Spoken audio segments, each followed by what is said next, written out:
Bien, buenos días con todos. Muchas gracias por la presentación. Como mencionaron, mi nombre es Melissa Morales, soy médico hematóloga del Hospital Rebagliati de la Clínica Angloamericana. A continuación les voy a presentar el tema de anticoagulación en el paciente anciano. Me voy a tratar de enfocar sobre todo en los pacientes mayores de 75 u 80 años.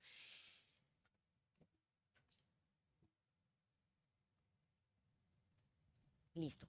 Bien, primero para mencionar que, bueno, es un tema delicado, como hemos venido viendo, los pacientes que son de difícil manejo de anticoagulación, como la doctora que presentó el paciente con enfermedad renal crónica, el paciente con cirrosis hepática, es un difícil manejo, ¿no? Nos pone siempre en situaciones apremiantes, qué hacer, qué no hacer, y sobre todo buscando, primero, no hacerle daño al paciente, ¿cierto? Entonces, en ese sentido, quise revisar este estudio que nos habla de la anticoagulación oral en los pacientes mayores y frágiles. Este es un estudio de Alemania que me pareció súper bonito porque habla del enfoque del paciente un poco más holístico, un poco no solamente desde el punto de vista, tengo un paciente hipertenso, tengo un paciente con fibrilación auricular, no solamente así, sino como somos todos, ¿no? Una forma más integral.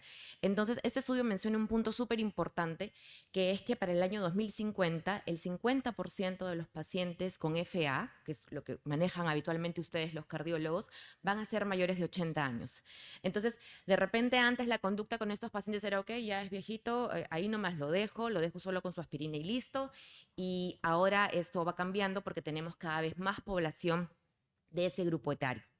Entonces, lo primero que nada, como decía, como médicos nos enfrentamos a estas decisiones en el día a día y decimos, ¿tenemos que anticoagularlo? No. Tenemos miedo a anticoagularlo muchas veces, ¿no? Entonces, aquí, como hablaban los doctores que me antecedieron, hay que hacer un balance entre la trombosis y el sangrado.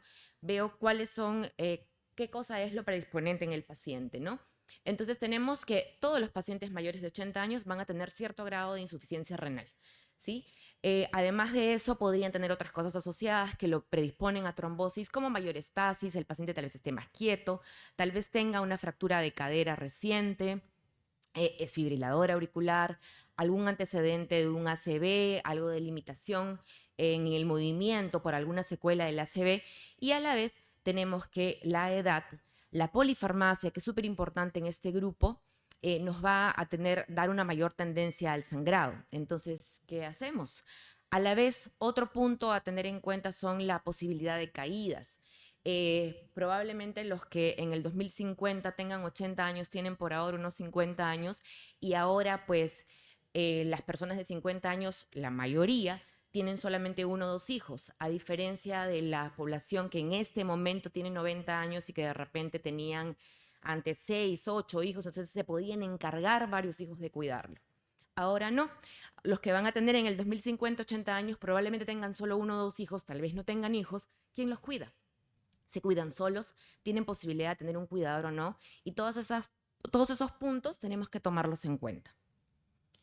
Entonces, como les decía, ¿no? La fragilidad del paciente, hay fragilidad extrema o no, es distinto hablar de solo fragilidad o de fragilidad extrema. Hay que ver también la polifarmacia, como mencionaba, ¿no? Está de moda el término de polypills, o sea, en el caso de ustedes que son cardiólogos, poder utilizar de repente medicamentos unidos, si es que se puede, de repente tratamientos antihipertensivos asociados a medicamentos como para diuréticos, poder utilizarlos en una sola pastilla de tal forma que los pacientes puedan de repente resumir menor número de pastillas. No es lo ideal si es que se puede, porque es diferente tener un paciente anciano que tenga que tomar 12, 15 pastillas al día a tener de repente la posibilidad de poder reducirlas solo a 5 o 6.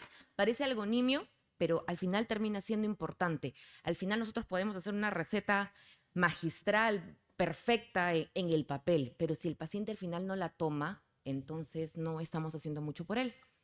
Otra cosa importante a tomar en cuenta en el artículo que mencionaba es el uso de suplementos. Está de moda ahora utilizar medicamentos para disminuir el envejecimiento, para poder disminuir el efecto o que tengan efecto antioxidante. Entonces muchos pacientes se automedican, ¿no? Entonces cuando uno le pregunta a un paciente mayor, ¿qué tomas? Te dice, no, yo solo te menciona 3 pastillas, no tomo casi nada, pero se olvida de mencionarte que alguien le recomendó por ahí utilizar un suplemento de ajo, de quión, de cúrcuma y lo toman como nada. No hablo de las dosis que utilizan en lo que comen diariamente, sino que lo usen como suplemento. Vemos pacientes anticoagulados, por ejemplo, con warfarina, que utilizan estos productos como un extra y ellos no lo consideran medicación y que finalmente terminan viniendo a la emergencia con sangrados gastrointestinales, con valores de INR que superan inclusive el 5 o el 7 porque no sabían de que esto tiene un efecto antiagregante plaquetario que va a aumentar el riesgo de sangrado en el caso de los pacientes que utilizan warfarina. Otro medicamento que a veces también los pacientes menosprecian es el uso de ISRS, o sea, los inhibidores de la recaptación de serotonina. Los pacientes de repente de 80 años a los 70, 75 años quedaron viudo, viuda, perdieron un hijo y empiezan a utilizar medicamentos para la depresión. Entonces de repente toman paroxetina, sertralina y lo toman por muchísimos años y no lo consideran parte de los medicamentos que nos dicen a nosotros en su lista de medicamentos porque ya lo toman hace mucho tiempo. Estos medicamentos también interaccionan con los anticoagulantes y hay que tomarlos en cuenta. Luego el resto que mencionaba, ¿no? El hecho de que tengan o no tengan un cuidador, tienen o no tienen un hijo o hija que se preocupe por ellos, que los acompañen a las citas. Cuando vienen solos, ellos generalmente no dan información completa. Y otra cosa en lo que nos ayudan mucho los geriatras es en evaluar el deterioro cognitivo.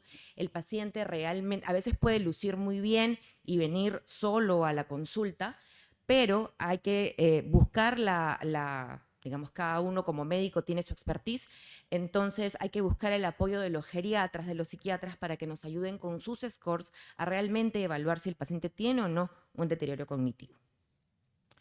Dicho todo esto, ya un poco entrando al tema de qué significa el paciente mayor, como mencionaba, ¿no? La mayoría de pacientes mayores de 70 años, viendo acá este punto de cohorte, van a tener un grado de insuficiencia renal, de enfermedad renal crónica.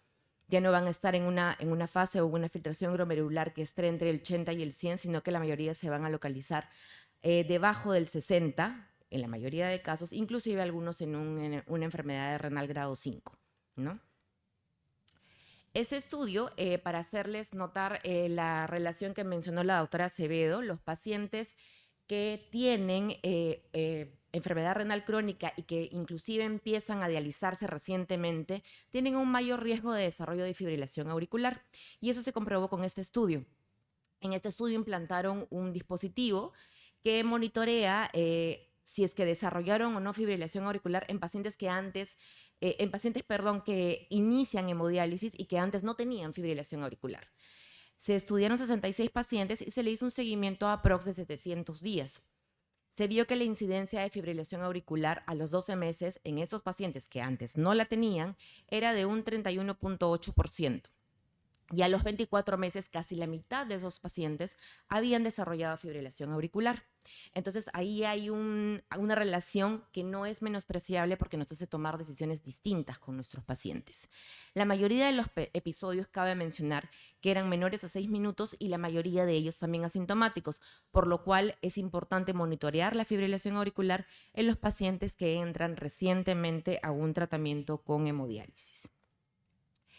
Este estudio nos habla de la diferencia entre ser fibrilador auricular previamente a entrar a hemodiálisis y los que no son fibriladores auriculares al entrar a hemodiálisis.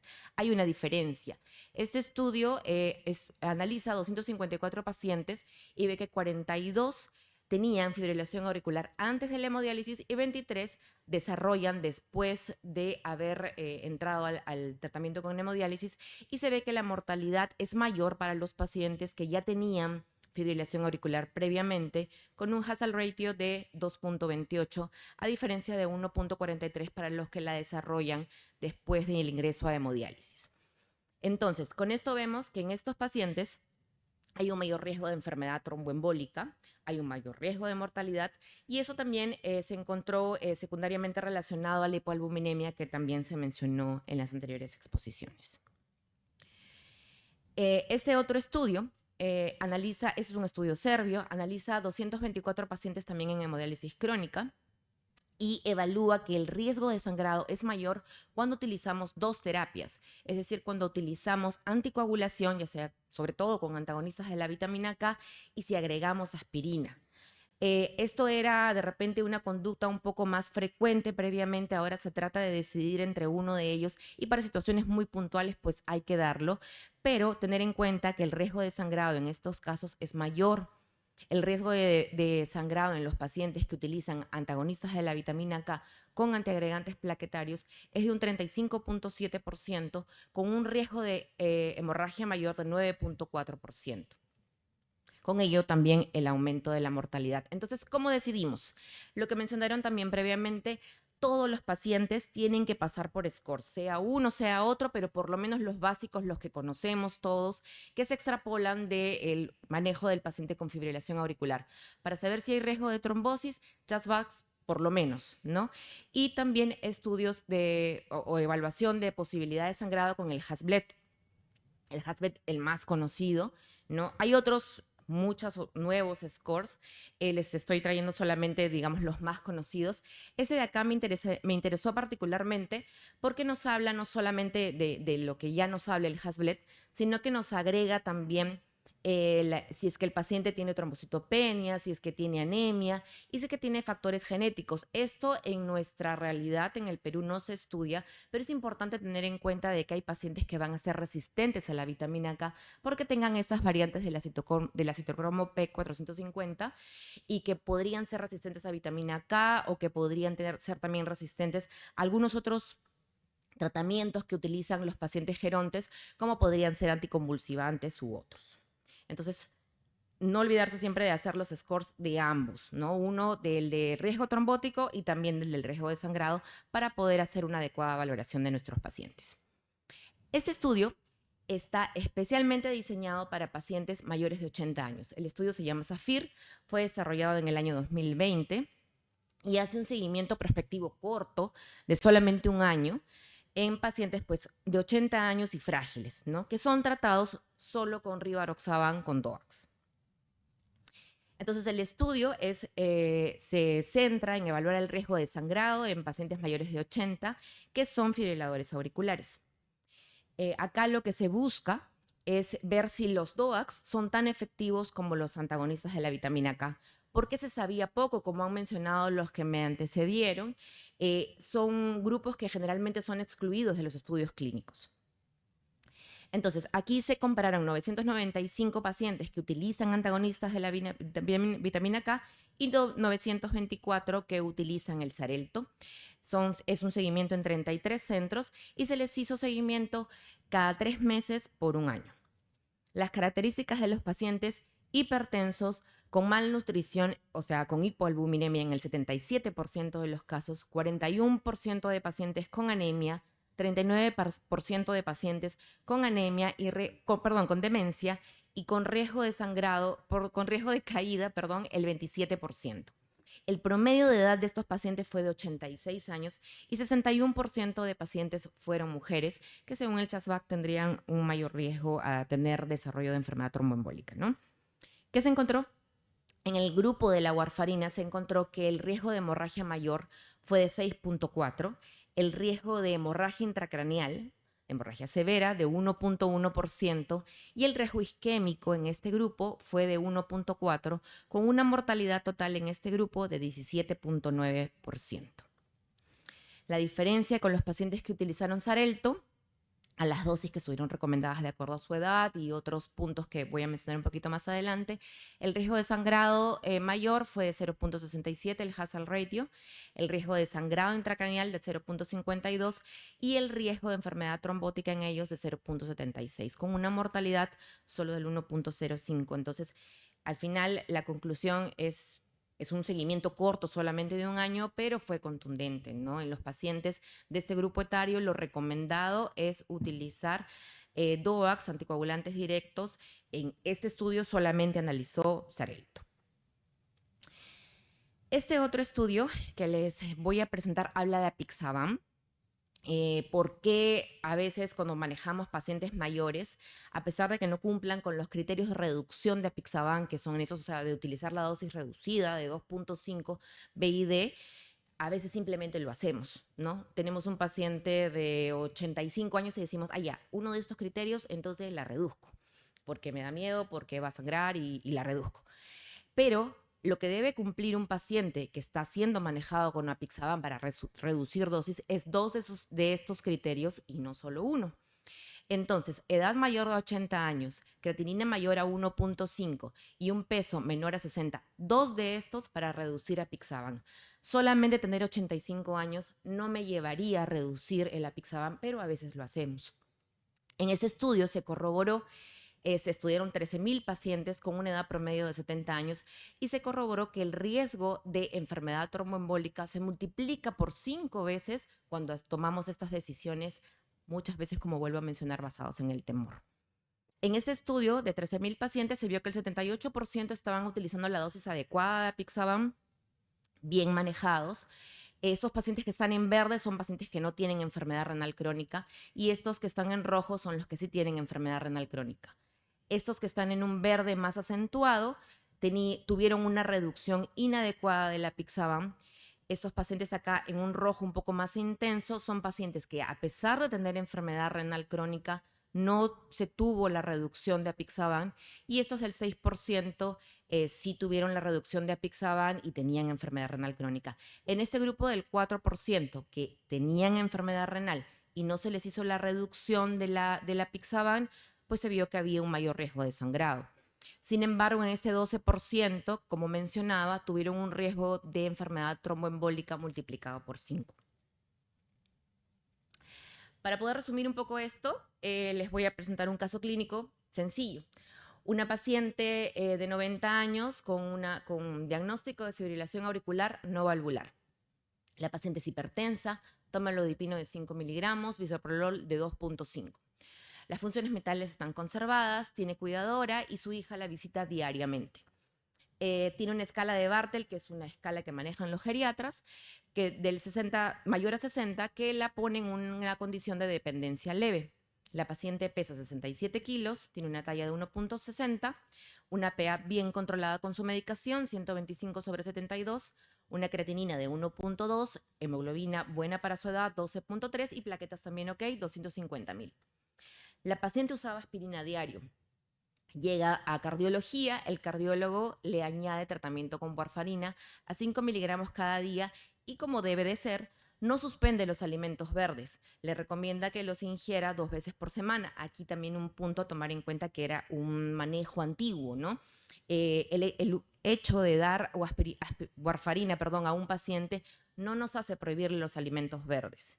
Lo tenemos que poner un poco como sobre la mesa, que esté dado de repente solamente 2 veces por semana, pero no se les debe suspender porque los ponemos en riesgo de otro tipo de temas como desnutrición al momento de suspender los alimentos verdes. Entonces, aquí se le indica adecuadamente que puede ingerir alimentos verdes 2 veces por semana. La paciente consigue un INR de 2.5 promedio. En el hospital en el que está siendo manejada no están disponibles los DOACs. Respecto al el mantenimiento del INR, también importante mencionarles que hay un valor aquí que tenemos que siempre tener en cuenta, que es el tiempo en rango terapéutico. Cuando hice mi periodo de residencia tuve la oportunidad de poder analizar 12 meses de pacientes con INR en el Hospital Rebagliati y se vio que más o menos el 50-52% estaban en un tiempo en rango terapéutico que solamente llegaba al 50%. Y lo óptimo es que los pacientes que son manejados con warfarina tengan un tiempo en rango terapéutico que llegue por lo menos al 60% del tiempo. ¿Qué quiere decir esto? Que el 60% del tiempo que están manejándose con warfarina están bien anticoagulados, o sea, en un INR entre 2 y 3, ¿cierto? Pero lo que se vio en los datos que yo tuve oportunidad de analizar es que solamente estaban en un adecuado INR en el 50% del tiempo que son manejados. Bueno, esta paciente, como dijimos, hay que hacerle su estratificación. Tiene mayor riesgo trombótico, tiene mayor riesgo de sangrado. Se ve que tiene un CHA2-VAX de 4 y un Hasblet de 2. Entonces, hay que anticoagularla. Luego de 2 meses de tratamiento, la paciente llega a la emergencia con un episodio de síncope y se detecta que tiene un bloqueo auriculoventricular completo, una frecuencia cardíaca de 50, el cardiólogo indica la colocación de marcapasos. Recordemos que la paciente está anticoagulada con warfarina. ¿Qué hacemos?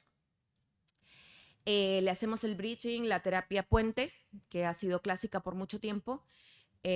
No suspendemos la warfarina, mantenemos el rango terapéutico, o sea, el INR como está, o suspendemos la warfarina 5 días antes del procedimiento. Recordemos que la paciente ya había suspendido aspirina, ya no lo está utilizando.